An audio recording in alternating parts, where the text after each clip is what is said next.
Labrīt visiem, kas ir pieslēgušies, šodien mēs turpinam tēmu par reklāmu. Kā jau minēju, mūsu sasniedzamais rezultāts pēc šīs tēmas apguves būs īsa sapratne par to, kādas reklāmas ir, kur mēs tās visbiežāk izmantojam un kur tad kādas reklāmas veidi un kādas tās funkcijas tad mums vispār ir šajā nozarē. Tātad, kā arī vakar minēju iepriekšējā stundā, tad reklāmas mērķi un uzdevumi, protams, mums ir pārliecināt pircējus, informēt tos, un ir dažādi reklāmas paveidi, kādi tad, ar kuriem tad mēs sastopamies.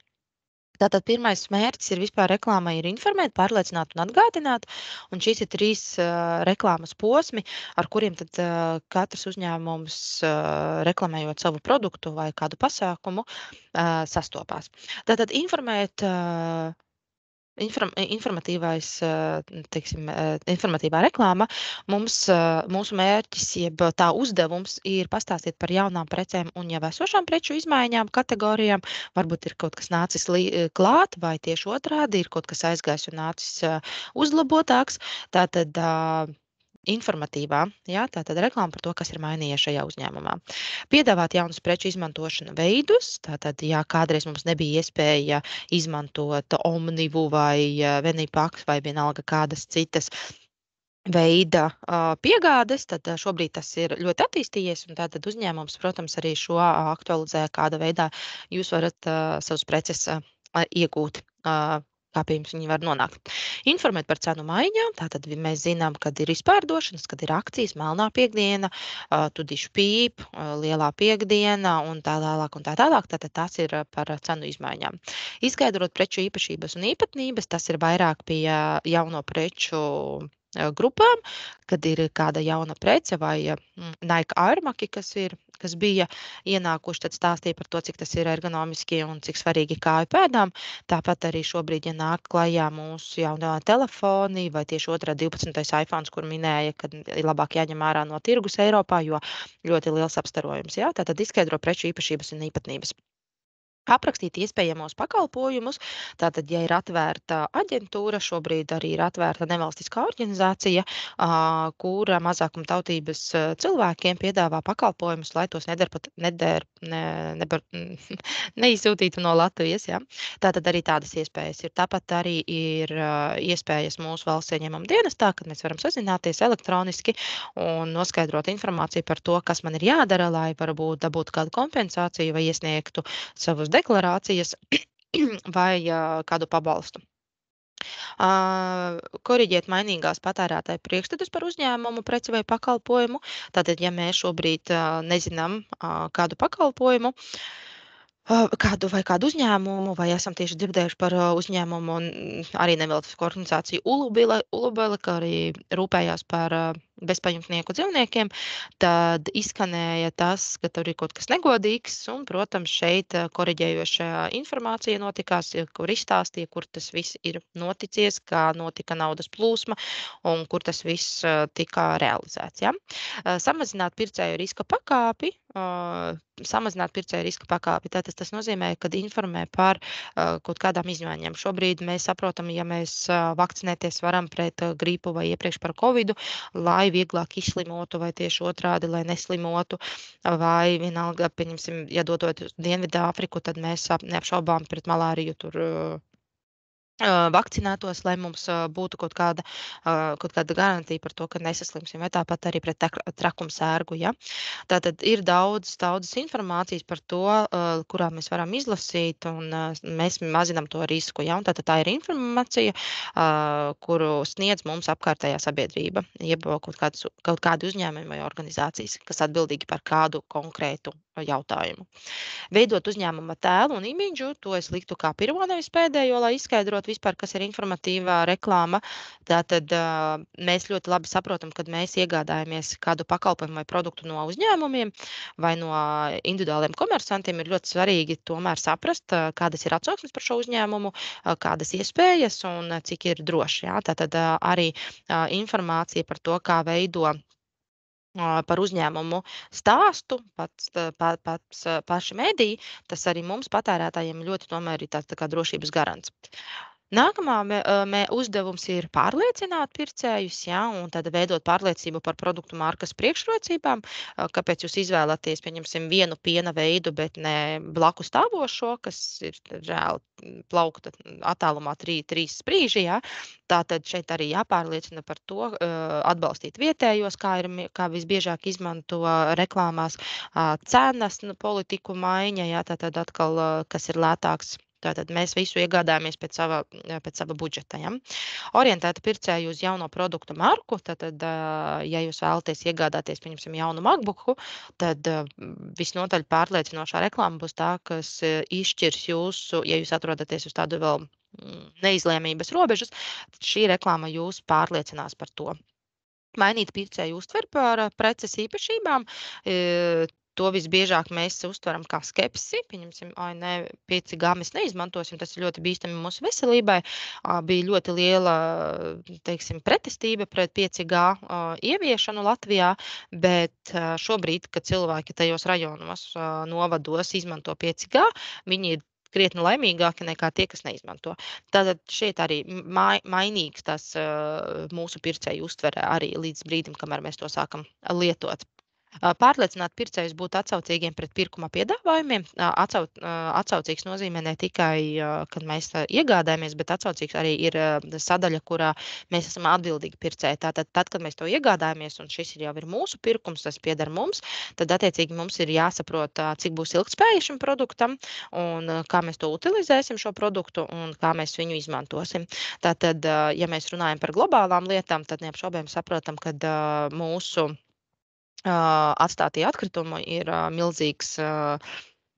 milzīga un globāla problēma, jo no tā veidojās gāzes, kas bojā arī mūsu klimata teiksim, struktūru, un tas arī veido klimata izmaiņas. Globāli, ja? Tātad pārliecinot mūs, skatīties par to, kur mēs utilizējam vai šķirojam vai vēl kaut kā, tad tā ir tā mūsu tikai izglītotības kultūra kā tāda. Atgādinošā, protams, ir tā noslēdzošais posms, kad pēc kāda laika, vai tie būs 3-6 mēneši, mēs vēlreiz redzam šo reklāmu, un viņa nostiprinās mūsu atmiņā. Tātad atgādināt pircējiem, ka prece viņam vajadzīga tuvākajā laikā, jo tūlīt beigsies atlaide, bet tam vairs nebūs tāda atlaide, vai tam ir backstock, tad viņam ir izpārdošana, ja, un viņš vairs nebūs pieejams tirgu. Tātad tā ir tāda maza manipulācija, lai jūs pārliecinātu vēl iekāpt pēdējā vilcienā. Atgādināt, kur šo preci var nopirkt, neapšaubāmi uzņēmuma tēls tiek radīts vēlreiz, lai jūs atcerētos par pašu uzņēmumu, neatkarīgi no tā, kādus produktus tas piedāvā. Jo tikai atgādinošās reklāmas iespēja dēļ, jo tā tiek translēta ļoti, ļoti bieži, mums atmiņā paliek. Ja? Saglabāt pircēju atmiņā priekšstatu par preci līdz sezonas beigām. Tātad, ja sezona mums ir ziemas sezona, un ja mēs šobrīd tirgojam, lai vai cik būtu nekorekti šobrīd teikt, bet sniega zābakus, jā, lielam salam, tad tas mums vajadzētu tā kā būt atmiņā, neatkarīgi no tā, ka mums šobrīd vajag gumijniekus. Ja? Saglabāt atmiņā konkrētu preču svarīgākās priekšrocības, tātad kvalitāte, ilgtspēja, drošība un kas tik vēl var būt apakšā. Tātad šīs ir 3 reklāmas, ja? Informēt, pārliecināt, atgādināt. Varu pieminēt tikai to, ka pie informēt ir pašā sākumā, kad nāk produkts klajā vai pakalpojums, vai tieši uzņēmums nāk klajā ar jaunu kādu piedāvājumu. Pārliecinošā notiek par vidu, tad, kad pēc kāda laika, kad ir nokrities tās 2-3 nedēļas, ja? Tātad pārliecinošā reklāma parāda par to, ka jau tas tiek izmantots, bieži vien tiek piesaistīti slaveni cilvēki, un atgādinošana ir pašās beigās. Ja? Šīs 2 lietas gan būtu jāatcerās. Reklāmas procesa dalībnieki, kas tad vispār ir tie, kas ņem dalību šajā kampaņā. Tātad reklāmdevējs, kas ir reklāmdevējs, tātad tas ir uzņēmums, kuram nepieciešams reklāmas izstrāde. Reklāmas aģentūra, tātad reklāmas veidotājs, kurš uzņemās līguma saistībām izpildīt šo pakalpojumu. Mediju grupas un citi komunikācijas līdzekļi, tātad tie jau ir mūsu reklāmas aģentūras sadarbības partneri, vai vai tie būtu žurnāli, vai tie būtu televīzija, radio, vai sociālajos kontos, vai Google Ad tīklā vajadzētu salikt kādu informāciju. Tātad tas ir tas komunikācijas līdzeklis. Paiesaistītie starpnieki, reklāmas speciālisti, tātad tās jau varētu būt darba grupas, vai attiecīgi, ja mēs izveidotu žurnālu vai nu, ja visticamāk, ka žurnālu vai video rulīti, tātad mūsu starpnieki būtu gan aktieri, gan slaveni cilvēki, kas uzņemtos šajā rulītī. Iedzīvotāji, protams, ir mūsu noslēdzošā, bet pati svarīgākā daļa tie ir patērētāji, kuri izmanto šo reklāmu, uz kuriem mēs tendējam šo reklāmu kā tādu. Ja? Un, protams, loma, tātad mārketinga loma vispār kā tāda ir preču virzīšana tirgu. Tātad šeit mēs saprotam, ar kādiem kanāliem mēs to darīsim un procesa elementi. Tātad kā, ja tas ir žurnāls, tātad vai tas būs raksts, vai tas būs vai tā būs reklāma. Ja tas būs video rullīts, tad kur mēs to liksim televīzijā, vai mēs liksim to YouTube kontos, vai kādos baneros mājaslapās. Tātad daudz dažādu elementu var būt. Komunikatīvā loma, protams, ir produkta uzņēmuma tēla veidošana. Tas ir pats svarīgākais, par ko mēs arī visu laiku runājam, kad reklāma piedāvā it kā kādu pakalpojumu, bet tam visam pamats ir tas, ka sākam jau ar pašu uzņēmuma nosaukuma atkārtošanu, uzņēmuma logotipu uzlikšanu. Ja? Tātad tā paša uzņēmuma tēla veidošana tad ir pats svarīgākais. Produkts ir sekundārs. Jo ne visi iebrauc, pieņemsim, vienā veikalā un nopērk tikai to vienu produktu, par ko bija reklāma. Ja? Reklāmas ziņojuma izstrāde un pasniegšana. Tā atkal būs atkarīgs ļoti no tā, kāds ir budžets pirmām kārtām, otrām kārtām par to, kāda ir mūsu mērķa auditorija un kur mums būs kā mēs virzīsim šo reklāmu, kurās vietās mēs šo reklāmu liksim iekšā. Ekonomiskā loma, protams, ir konkurences stimulēšana. Jā, mēs esam 3 konkurenti, kuri konkurē, pieņemsim, mājas būvēšanā, kas ir smart paneļi. Tātad mums būtu ļoti svarīgi saprast, ja sadalīt Latvijas tirgu, kurš kuru daļu pārņem un vai mūsu cenas ir savstarpēji līdzīgas, ja, attiecīgiem pakalpojumu sniegšanai. Un pirkšanas pārdošanas stimulēšana notiek jau ar to, kad ir kādas akcijas vai labi piedāvājumi uzstādīšanā vai tur kvalitātē vai piegādē. Sociālās lomas ir sabiedrības vērtības veidošana, tātad kādas vērtības mums veido katrs pakalpojums. Šobrīd bija ļoti svarīgs neatbalsti mobbingu vai neklusē, kad ir mobbings. Tātad par mobbingu ļoti svarīgi ir, par jauniešu psiholoģisko veselību ir ļoti svarīgi runāt, un, protams, par atkritumu jau šķirošanu, kas vispār skar ikvienu iedzīvotāju, ne tikai kādas iedzīvotāju daļas. Ja? Sadzīves, jeb dzīves stila veidošana. Dzīves stila veidošana ir ļoti atkarīga no vecuma kategorijām, no interesēm, no finansēm. Tātad šeit arī būtu ļoti svarīgi saprast, ja jūs piedāvājat izglītību, tad būtu jautājums, vai par šo izglītību būtu jāmaksā, vai par to būtu jāmaksā daļēji. Un, protams, tas viss ir sasaucams ar kā mēs to noformēsim. Ja? Informācija par produktu lietošanu, tātad neapšaubām to mēs pirmām kārtām redzam uz paša produkta etiķeti, un kāpēc ir svarīgi norādīt produktu lietošanu, tāpēc, kad man mīļākais piemērs ir Amerika. Kad Amerikā bez instrukcijas izdara kādas lietas, un, protams, ražotājs par to pēc tam tiesājās. Piemērs. Mikroviļņu krāsnes bija atvērta, cilvēks gribēja ielikt ēdienu, bet aizmirst, ka viņš tur nav ielicis ēdienu. Viņš ieslēdza mikroviļņu krāsni, un tur izcepās kaķis. Cilvēks neuzskatīja, ka viņš pats ir vainīgs, iesūdzēja mikroviļņu krāsni ražotāju tiesā par vairākiem miljoniem par to, ka tur nav uzrakstīts, ka dzīvnieku tur sildīt nedrīkst. Un jā, viņi vinēja miljonu. Vinēja, jā, tiesas prāvā. Ir ļoti daudz piemēru, kā Amerikā tiesājās. Šis ir arī atnācis, protams, arī uz Latviju, jo visabsurdākais, ko es esmu dzirdējusi tieslietā, kad iesūdzēja restorānu par to, kad lastis nav bijis 200 grami. Kaut gan tur ir uzrakstīts meņū, ka tur 200 gramīgais laša gabaliņš būs. redziet, ir iespējams veidot jebkādu reklāmu. Ja? Kādi tad ir reklāmas trūkumi? Visbiežāk tā ir nepersonalizēta komunikācija, ka tas nav domāts tieši jums, kas manī klausās šobrīd, bet jūsu grupai. Tātad visiem jauniešiem, visiem, kas mācās, visiem, kam interesē, un bez tiešiem kontaktiem ar pircējiem. Mazāk pārliecinošas spējas, tātad tas tāds viens varētu būt, ja mēs izliekam. Bet no otras puses, ja man vajadzētu pateikt, vai jūs nevēlaties, vai es nevēlos līdzināties kādam foršam cilvēkam, kas izmanto kādu produktu, jā, un tur ir skaists modelis, vai tur ir skaisti, es nezinu, izstrādājumi vai bildi, tur es nezinu, no Toskānas, ja neapšaubām, man arī gribās uzreiz uz turieni, un iespējams, kad mānīgā ilūzija, ja es iegādāšos šo produktu, tad es arī jutīšos tāpat kā Toskānā. Nu, redziet, tā ir tie lielākie trūkumi. Prasa lielus ieguldījumus.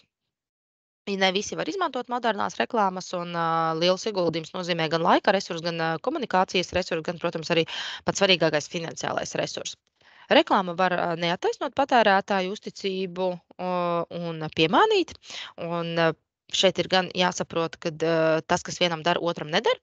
Un, ja jūs tagad man, vai es šobrīd redzētu medikamentus pret gripas simptomiem, es to dzertu un man tas nepalīdzētu, es vairāk neusticētu ne šai reklāmai, ne šai farmacijai. Bet īstenībā jau ir viena maza lietiņa. Varbūt man nemaz nebija gripas simptomi, un tāpēc man nekas arī nepalīdzēja. Reklāma var stimulēt arī veselības kaitīgus produktus, pārkāpt ētikas normas un likumību. Par to mēs mācīsimies padziļināti reklāmas ētikas kodeksā un etiķetē. Un likumdošanā ļoti, ļoti interesanta tēma, kurā ir atrunātas tās mazās nianses vai lielās lietas, kā mēs veidojam reklāmas, kam tur nedrīkst būt, kas ir jāievēro, lai šo reklāmu varētu izmantot. Ja? Veselīgai kaitīgus produktus mēs kādreiz izmantojām, 70 gadi atpakaļ, cigaretes, tabaku varēja lietot arī klasē. Vispār bez problēmām skolotājs to varēja lietot, ārsts to varēja lietot. Un tad kādā brīdī saprata, ka tas ir ļoti, ļoti kaitīgi, jo cilvēki sāka konstanti slimot, un tad šo aizliedza. Šobrīd mēs esam nonākuši tik tālu, ka mēs vairs nereklamējam tabakas izstrādājumus, un veikalos jūs vairs neredzat plauktos tos pieejami, jeb viegli redzamu. Ja? Pārkāpt ētikas normas un likumību kādreiz varēja izmantot mazus bērnus bez viņu atļaujas vispār kādās reklāmās un neatkarīgi no reklāmas konteksta, tad šobrīd tas ir strikti aizliegts. Ja? Ir daudz dažādas lietas, kurās mēs iedziļināsimies nākamajā tēmā, kas būs par likumu. Reklāmas efektivitāte, protams, ilgstoša noturīga produktu vai uzņēmuma tēla radīšana, tas ir pirmām kārtām. Ja jūs dzirdētu par ādažiem, cik tie ir kvalitatīvi pērk latviešu tupenīšus un izmanto tikai Eiropā audzētās saulespuķu sēklu eļļu, ja, nu tad mēs dzīvotu tādā ilūzijā, ka tas ir ļoti veselīgi. Informējot par jauniem produktiem, tas neapšaubāmi ir efektīvi, ja mēs izmantojam kādu produktu un saka, ka rekur, pieņemsim, ir jaunāks, uzlabotāks un vēl kāds. Ja? Informējot par īpašām produktu raksturojumiem, kas nav konkurentiem, tas ir ļoti, ļoti svarīgi, tad, protams, nelielās izmaksas jārēķinam vienu potenciālo pircēju. Nu, vairāk, protams, mēs strādājam ar cenu politiku, kā to dara šobrīd veikali. Ja pērci divas, dabūsi trešo pavelti, vai viena cena diviem produktiem un tā tālāk. Protams, kas mārketingā mēs veicinām pirktspēju, tas ir mārketinga pamats. Bet otra maza niansīte, ar ko mēs vienmēr atduramies, ir tāda, ka globāli cilvēkiem ir jāsamazina patērēšanu. Absolūti jāsamazina patērēšanu, jo mēs vairs nespējam teiksim, saražot to visu, un vairs nav iespējas visu to utilizēt, to, ko cilvēks nav sapircis. Ja? Un šeit ir tā mazā niansīte, kad mārketings stimulē to visu pirkšanu, bet reālā situācija ir tāda, ka mēs, diemžēl, vairs pirkt nevaram. Un tad, kad mēs to saprotam, tad jau ir nedaudz pa vēlu, jo jūs jau esat sapirkušies veselu kalnu, tā skaitā arī es. Ja firma veido integrētā mārketinga komunikāciju, integrēts mārketings, kā es arī iepriekšējās tēmās esmu runājusi, tas nozīmē konkrēti pielietota attiecīgajai mērķa auditorijai izskaidrota un ietērpta mārketinga jeb reklāma, kura domāta tieši tā mērķa auditorija. Ja sportistiem, tad kādiem sportistiem? Ja ārstiem, tad kurai nozares ārstiem? Ja? Jo ārstu ir daudz un arī specifikas šajā jomā ir ļoti daudz.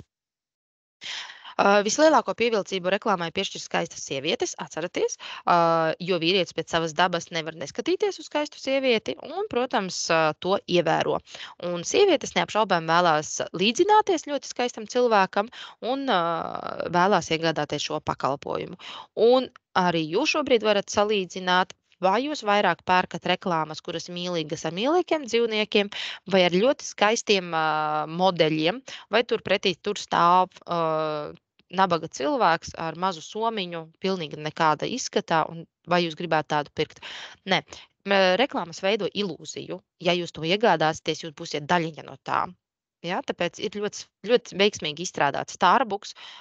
Diskusijas par to, vai Starbucks kafija ir garšīgāka par Lavazza, gaumas lieta. Es neteikšu, bet ir garšīgākas kafijas par Starbucks. To es gan varu apliecināt no savas gaumes. Ja. Tātad, bet kāpēc maksāt 7 eiro par kafiju? Tas ir pilnīgi cits jautājums. Ja.